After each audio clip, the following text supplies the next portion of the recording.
Assalamualaikum warahmatullahi wabarakatuh. Kami dari kelompok 4 akan menjelaskan tentang Laboratorium Information System atau juga LIS. LIS adalah alat yang sangat diperlukan dan sangat penting untuk kegiatan laboratorium LIS. Tujuan LIS adalah memberikan informasi yang lengkap untuk staf laboratorium, manajer, serta pelanggan seefisien mungkin. Laboratorium sangat membutuhkan LIS dikarenakan LIS berfungsi mengotomatiskan proses pengumpulan, pelacakan, penganalisisan, melaporkan, dan juga penyimpanan data.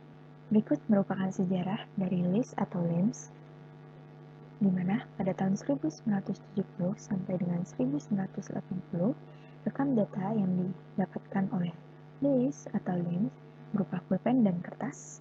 Di tahun 1980 sampai 1990 masih juga sama seperti sebelumnya. Di tahun 1990 sampai dengan 2000 itu sudah menggunakan PC, dan untuk tahun 2000 ke atas itu dengan barcoding. Untuk analisis data pada tahun 1970 sampai 1980 itu dengan aturan geser atau kalkulator. Tahun 80 sampai dengan 90 perangkat lunak, LIS, dan kalkulator. Untuk tahun 90 sampai 2000 dengan menggunakan LIS atau LIMS software, dan untuk 2000 ke atas menggunakan LIS atau LIMS software melalui PC atau web. Dan untuk penyimpanan data pada tahun 70 sampai dengan 80 itu masih dengan kertas, dan di tahun 80 sampai dengan 90 itu sudah menggunakan buku, dan di tahun 90 sampai dengan 2000 sudah menggunakan electronic database. Di tahun 2000 ke atas sama seperti sebelumnya sudah menggunakan electronic database untuk pembuatan laporan. Tahun 70 sampai dengan 80 dengan ditulis. Untuk tahun 80 sampai dengan 90 masih sama dengan sebelumnya, dan di tahun 90 sampai dengan 2000 sudah menggunakan komputer, dan untuk tahun 2000 itu sudah elektronik atau bisa mandiri keluarnya untuk berbagi laporan. Tahun 70 sampai dengan 80 sudah menggunakan pos email. Untuk tahun 80 sampai dengan 90 masih sama dengan sebelumnya. Untuk tahun 90 sampai dengan 2000 sudah menggunakan fax atau email. Dan untuk tahun 2000 ke atas sudah menggunakan berbagai macam elektronik yang dapat dilakukan, baik itu aplikasi maupun email dan lain-lainnya. Berikut adalah macam-macam list. List dibagi menjadi dua.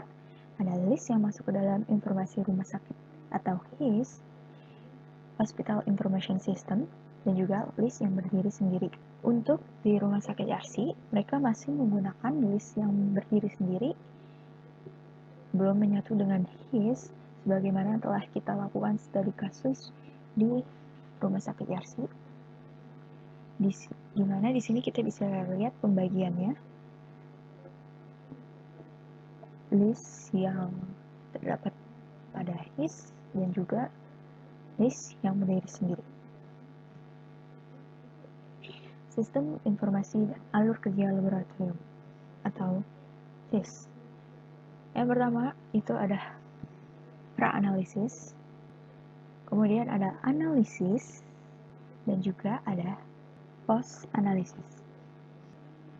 Fase pra-analitik, yaitu urutan peristiwa yang diperlukan ketika ingin melakukan pemeriksaan. Fase ini fase paling kritis dari proses lainnya, mengingat bahwa jumlah kesalahan tertinggi terjadi pada tahap ini, seperti kesalahan identifikasi, registrasi, transkripsi, pelestarian, dan lain-lain. Fase ini sepenuhnya manual, tapi saat ini sudah dapat dilakukan via komputer. Tahapan pra-analitik. Tahapan pra-analitik yang pertama yaitu permintaan. Ada identifikasi permintaan, seperti sistem memberikan kode numerik atau nomor permintaan, nomor rujukan, atau nomor pesan dokter. Secara jelas mengidentifikasi permintaan dalam sistem dari mana berasal. Ada jenis permintaan ini ada jasa, prioritas mendesak, dan lain-lain. Biasanya berbagai jenis permintaan akan membutuhkan logistik yang berbeda, data pribadi pasien dan data klinis dan demografis, seperti tanggal lahir, jenis kelamin, diagnosis, dan informasi lainnya tergantung pada tes yang diminta. minta data administrasi menentukan hasil laporan akan diberikan ke siapa dan biaya yang akan dikenakan atau studi yang bahkan perjanjian yang dibuat antara laboratorium dan dokter untuk mendefinisikan profil dan protokol. Permintaan akan dikeluarkan menggunakan slip pemesanan melalui kertas formal dan komunikasi elektronik. Ada janji. Setelah itu koleksi sampel. Contohnya seperti ini, sistem eksternal yang terhubung ke dalam mesin integrasi data yang tersambung ke dalam list. Setelah itu ada perangkat lunak analitik yang datanya disimpan dalam basis data pelaporan dan dihubungkan ke dalam list. Setelah itu ada kemampuan barcode yang terhubung ke dalam manajemen peralatan dan data manajemen peralatan ini disimpan di dalam basis data pelaporan dan dihubungkan ke dalam list. Dan bisa juga manajemen peralatan langsung dihubungkan ke dalam list. Setelah itu, perangkat lunak yang terhubung ke middleware yang dihubungkan juga ke dalam list. Setelah itu kita memasukkan data sampel.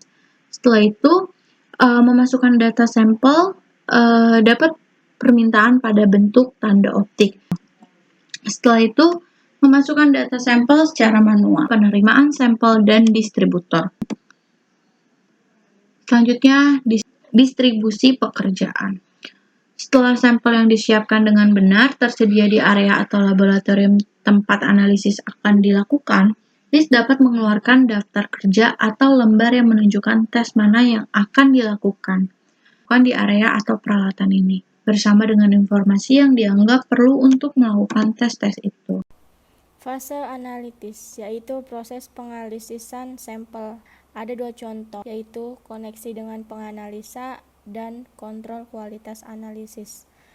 Koneksi dengan penganalisa yaitu sampel akan dianalisis oleh para penganalisa yang terhubung ke LIS. Koneksi antara penganalisa dan LIS sangat penting karena menghindari kesalahan transkrip sekaligus menghemat waktu dan sumber daya alam. Kalau kontrol kualitas analisis yaitu memantau dan keakuratan hasil lab dari sampel pasien yang telah diperoleh apakah dalam kondisi sempurna. Memasuki hasil, yaitu hasil pengujian dapat dimasukkan ke dalam sistem informasi baik melalui koneksi langsung dengan penganalisa atau secara manual. Validasi teknis, yaitu setelah hasil tes tersedia untuk LIS, data tersebut dianggap sebagai informasi mentah karena mungkin mengandung kesalahan yang signifikan. Fase pra-analitis. Ada dua fase, yaitu ulasan dan validasi sistem pakar. Setelah hasil tersedia di LIS dan sebelum data ini terlihat di luar laboratorium, harus divalidasi oleh dokter laboratorium yang berkualifikasi hukum. Validasi ini berfungsi sebagai filter terakhir untuk mendeteksi kemungkinan kesalahan. Konsultasi dan laporan, yaitu setelah hasil ditinjau dan divalidasi, laporan tersebut dikirim ke kantor dokter. Laporan dapat dihasilkan secara langsung oleh LIS atau dapat dikirim ke sistem informasi lain di rumah sakit atau komunitas, yang kemudian menghasilkan laporan. Cara mendapatkan laporan yaitu ada 5 cara. Pertama, laporan cetak melalui cara tradisional. Laporan fax ini memiliki keunggulan kedekatan, difusi skala besar, dan biaya rendah mesin fax. Negatif termasuk kurangnya kerahasiaan dan keterlambatan. Selain itu, undang-undang di beberapa negara ini mengizinkan hasil tes dikirim melalui fax. Bisa juga melalui email karena murah, cepat, dan aman, tetapi membutuhkan pencetakan berikutnya dan ketersediaan komputer di setiap ujung penerima. Dan bisa juga melalui akses LIS berbaris web. Ini memiliki fitur yang sama seperti yang dijelaskan di atas, tetapi tanpa perlu menginstal aplikasi klien apapun, contoh Prodia Web, dan bisa diakses dari aplikasi klinis, yaitu menawarkan semua keuntungan yang disebutkan di atas. Selain itu, jauh lebih bermanfaat bagi klinis untuk memiliki semua informasi laboratorium yang terintegrasi dengan informasi klinis lainnya dalam konteks aplikasi yang homogen. Arsip sampel. Setelah mereka diproses, hal sampel disimpan untuk periode waktu yang berbeda untuk melakukan pemeriksaan dan untuk menawarkan dokter kemungkinan memesan tes lain setelah melihat hasil. Di lain waktu, hasil sampel disimpan untuk tujuan ilmiah atau hukum. Tahapan melakukan pemesanan di Prodia merupakan tempat untuk melakukan pemeriksaan laboratorium. Prodia memiliki aplikasi berbasis list dalam menjalankannya. Untuk melakukan pemesanan atau tahap beranalisis, kita dapat mengunduh aplikasi Prodia di Play Store ataupun App Store, dan kemudian kita dapat mendaftar di aplikasi tersebut dengan memasukkan data pribadi kita. Ketika kita sudah terdaftar, maka halaman depan aplikasi Prodia akan seperti ini. Untuk melakukan pesanan online, kita dapat mengklik bagian ini atau pilih pesan online. Untuk melakukan pesan online, kita perlu melakukannya H-1 sebelum melakukan pemeriksaan. Kita akan diarahkan untuk melakukan live chat dengan para dokter untuk mengetahui apa yang ingin kita cek. Selanjutnya, kita dapat memilih cabang Prodia dan janji temu untuk melakukan pemeriksaan. Kita akan memilih jenis pemeriksaan yang akan dilakukan, dan kemudian kita akan mengkonfirmasi pemeriksaan tersebut dan mendapatkan nomor pendaftaran. Kemudian kita dapat menunjukkan customer service nomor pendaftaran kita dapat di cabang Prodia yang kita tuju. Kemudian kita akan melakukan pengambilan sampel, kemudian kita akan menunggu hasilnya keluar. Ini adalah contoh hasil pemeriksaan. Hasil pemeriksaan di Prodia dapat berupa cetak ataupun online. Ini adalah contoh hasil pemeriksaan cetak yang diberikan oleh Prodia, dan ini adalah contoh hasil pemeriksaan online yang diberikan oleh Prodia. Bisa kita lihat di sini, hasil pemeriksaannya akan dijelaskan dengan detail bagaimana hasil pemeriksaan yang telah kita lakukan. Berikut ini adalah kekurangan dan kelebihan aplikasi Prodia. Untuk kekurangan, yang pertama, kita harus melakukan live chat dengan dokter secara online, sedangkan live chatnya tidak menentu waktunya dan tidak diberitahu saat live chatnya akan online, serta harga tidak dilampirkan dalam aplikasi sehingga kita tidak tahu secara detail berapa yang akan kita keluarkan untuk melakukan pemeriksaan tersebut. Untuk kelebihan, yang pertama itu memudahkan untuk mengambil nomor antrian.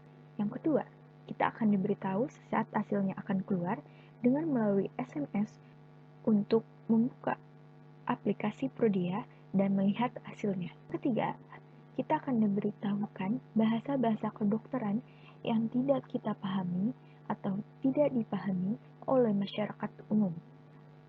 Sekian materi yang dapat kami sampaikan. Untuk sumber materi, baik gambar atau materi, kita mengambilnya dari 2 PDF. Yang pertama, kita ngambil gambar